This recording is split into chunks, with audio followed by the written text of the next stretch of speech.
ఐదేండ్ల తెలంగాణ రాష్ట్రంలో కూడా అదే కల్వకుర్తి, భీమా, నెట్టంపాడు, కోయిల్సాగరు, పాలమూరు రంగారెడ్డి, ఎత్తిపోతల, సంగంబండ, రాజోలిబండ, జూరాల ఏ ప్రాజెక్టు కూడా ఈ 10 సంవత్సరాలలో దాదాపుగా 17.5 లక్షల కోట్లు అప్పులు లెక్కలైతే 20 లక్షల పైన కోట్ల రూపాయలు ఖర్చు పెట్టినా మా పాలమూరు జిల్లా ప్రాజెక్టులు పూర్తి కాకపోవడానికి వీళ్ళ దుర్మార్గం కారణం కాదా?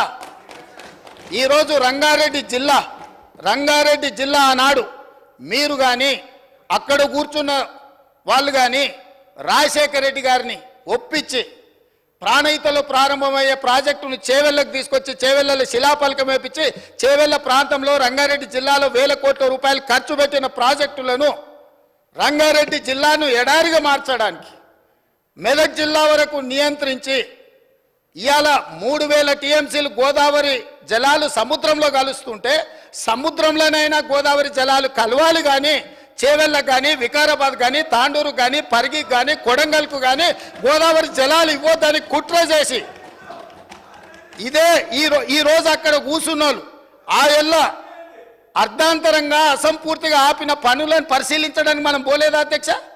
చేవెళ్ళ చౌరస్తలో శిలాఫలకం ముందర మనం నిరసన తెలపలేదా అధ్యక్ష? ఏం పాపం చేసింది అధ్యక్ష రంగారెడ్డి జిల్లా?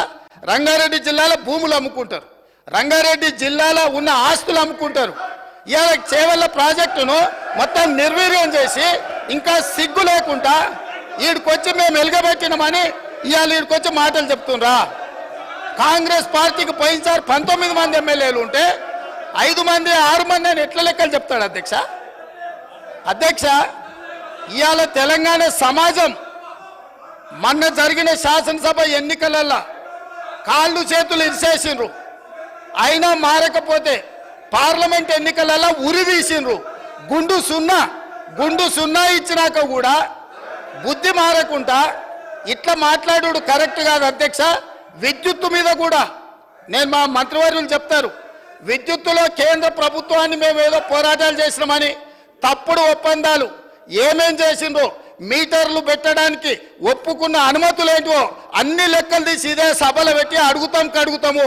ఇప్పుడు మీ ద్వారా వారు నిజంగానే చాలా నిజాయితీగా నడుపుంటే నేను ఒక్కటే మాట అడుగుతున్నా, బతుకమ్మ చీరల మీద, కేసీఆర్ కిట్ల మీద, గొర్రెల పంపకాల మీద, ఈ 3 పథకాల మీద మీరు గొప్ప పథకాలు అంటున్నారు కదా, దీని మీద విచారణకు సిద్ధంగా ఉన్నారా? దీని మీద సమాధానం చెప్పండి అని నేను అడుగుతున్నా అధ్యక్ష.